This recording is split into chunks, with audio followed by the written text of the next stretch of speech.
Have you ever visited Edinburgh? Beautiful city, no matter what time of year you go. The castle that sits at the center of the city is awe-inspiring. Looking down on the surrounding area from the mount, the peaks and valleys of the land have resulted in a city that flows with the landscape. Streets that surround can be steep, with the numerous sprawling alleyways even steeper. It is here that we find Flesh Market Close. It could be mistaken for any other darkened causeway in the city. It sits among the shops and tourist traps, relatively non-threatening, and can be used as a shortcut to get down to the station if you're in a hurry. The name has been justified through some who point out that flesh markets were a local term for butchers, and through others who suggested a hangout of women of the first vocation. These are incorrect. There is a market on the close, but flesh is not the product. It is a currency. Market hours are dusk till dawn, and the entrance fee is one mouthful of your own blood. Prepare a glass and progress down the alley. As you get halfway down, swig from the glass and spit it against the wall. The blood will bubble and spread across the wall, coagulating into a hardened scab. This will then start to flake and scatter. A rather anticlimactic door will be revealed beneath. Stepping through is disorientating, as logic will tell you you are stepping into a building. The space you are stepping into has no walls, with darkness shrouding the edges. It is at the penumbra that a number of stalls are set up, run by individuals who look like market traders from across the globe. From Arabian merchants to Cockney grocers to New York streets con men. All of their clothes are spattered with blood and offal. These figures will entice you to come speak with them and will gesture to numerous signs around their stalls regarding the sales they are currently having. Upon approaching one of the stalls, they will start to pressure you to make a deal with them. You are certainly welcome to do so, and the products that are available are certainly worth consideration. Starting at the cheap end of the spectrum, you may wish to offer one breath. A lungful will net you knowledge of the weather for the next day.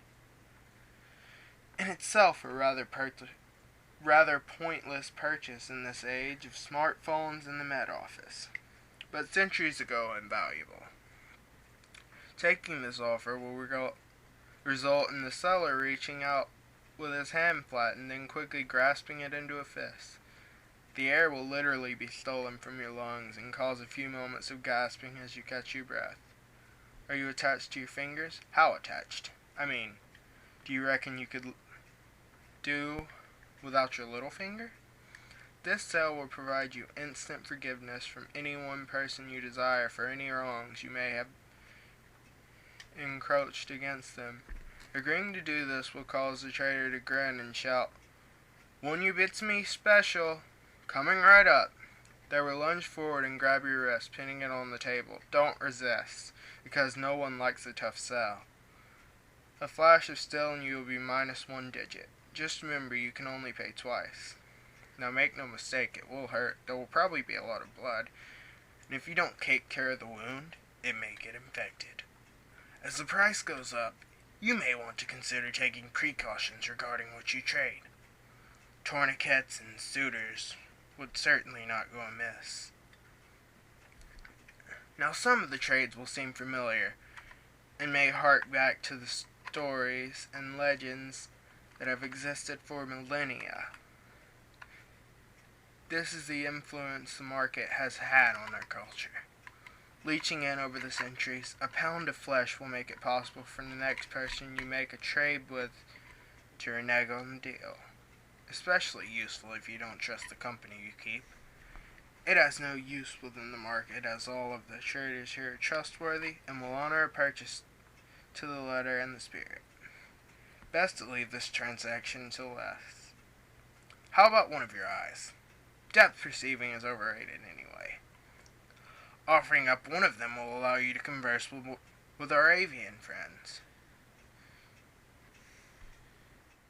You'll be able to call down the birds from the trees, and they will be able to answer any questions you may have. It is advisable that you avoid ravens. They have their own agenda, and it is not your best interest. The salesman will grab you around the throat and slowly prise his fingers into the socket. A snap of the wrist and your visual organ will rest in their palm. Another snap, and it will disappear. It is at this point where you may want to consider stronger measures to ensure your survival of payment. In this strange little world of ours, the market is hardly the strangest.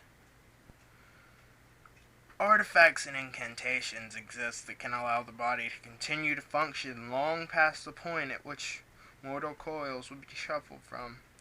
One or two can be picked up here, but few are willing to live without their sexual organs.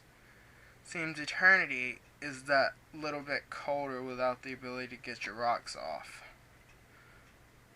I'm not going to go into the details on how they're taken. Suffice to say, it's unpleasant and messy. At this point, the prices become a little more vital.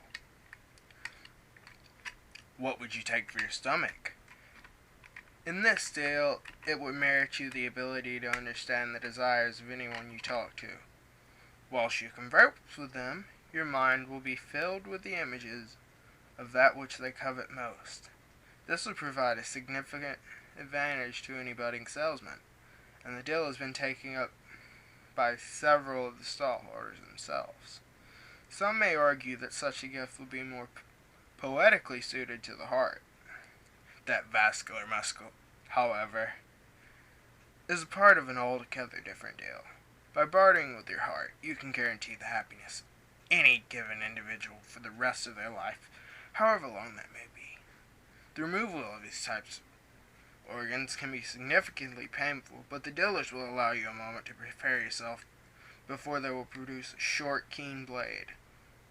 One practice swipe later, and they will be digging into your tissue. They have unerring accuracy and a level of cleanliness that rivals any surgeon. Now it is acknowledged in some places that once the deal has been sealed, a buyer may have second thoughts and may want to back out. This is not one of those places. Most of the contract is left unspoken. You are expected to have done your research. The buyout clauses are a killer. Whilst most of the body can be put on the table, there are limitations. The fact of the matter is that the brain is the seat of sentence and cannot be fully placed in. I say fully. There was one individual who offered to lobotomize the part of the brain that holds memory as a part of the deal. The problem is he cannot remember what it is he received in return. I hear he suffered night terrors for the rest of his days. Now at this point I offer a warning. Up until now I have detailed the price list for your own body parts. Whatever you do, do not attempt to purchase anything in the market with organs of another. Every figure in the market will stop and stare at you, and the one you attempted to defraud will scream, "That is not yours to trade!" Whatever it is you've tried to barter with, that body part will be taken from you as punishment. A very literal eye for an eye. Despite whatever theological perspectives you may hold, offering your own soul will elicit the same result. There have been many theories postulated for this response, but the honest answer is we just don't know. The market has been trading in blood and bone for as long as civilization has existed. Though the entrance has moved from city to city, many have visited and shook hands with the butchers, although not quite as many got those hands back. A smart man would wonder how it is that these individuals are capable of honoring the deals they broker. A smart man would ask himself why his body parts are of such high value in this economy. Just understand that it is supply and demand. And as long as there are fools willing to supply, you shouldn't need to concern yourself with who is doing the demanding.